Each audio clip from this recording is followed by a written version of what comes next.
Hey there, I am recording this on my 50th birthday, September 2nd, 2025. I've been really quiet on social media, but some of you know that I'm moving, or have moved. For my 50th birthday, I am making big changes and entering my nomad era.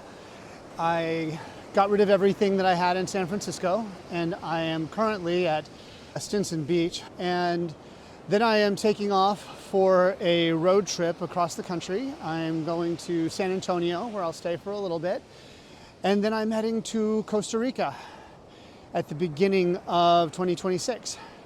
I could not be more excited about this. And I want to say something about changing everything at 50 years old.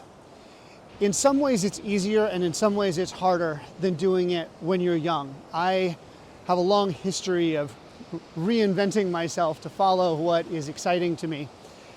And when I was 19, I moved from San Antonio to San Francisco to study acting at ACT.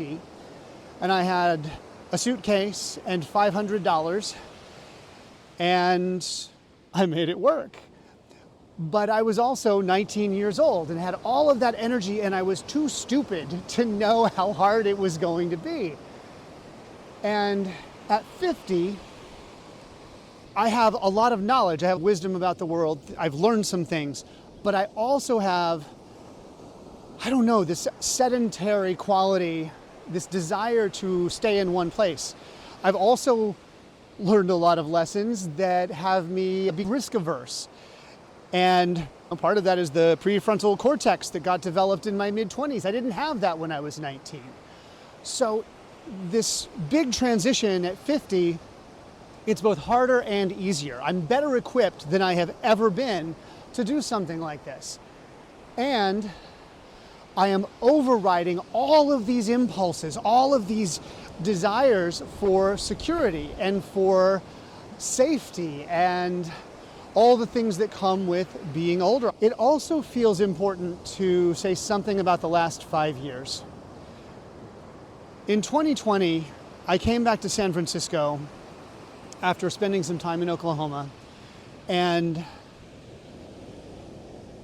I went deeply internal. And I was very, very quiet for 5 years.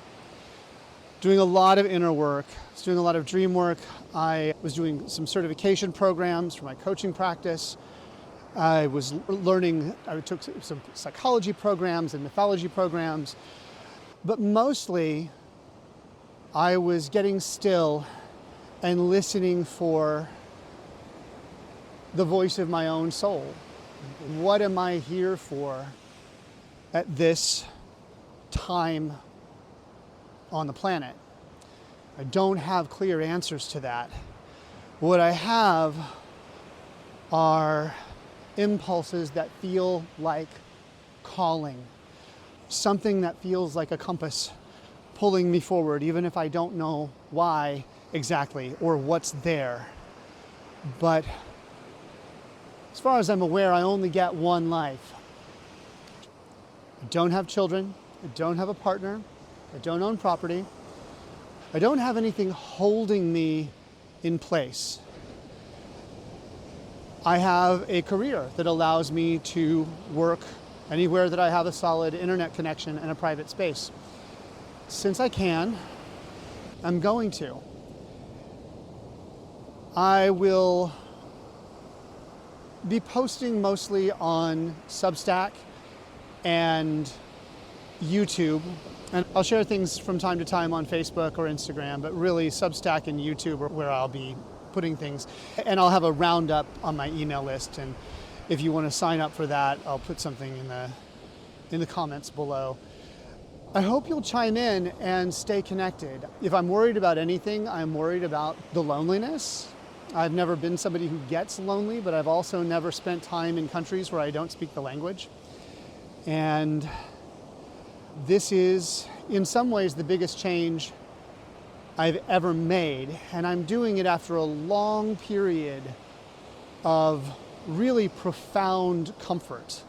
Moving into the discomfort after being so comfortable, it does feel a little crazy. But that's what's up. And I'd love to hear your thoughts. I'd love to hear your thoughts on midlife, how you're navigating it, what it is for you. And what can I say? Onward. Here we go.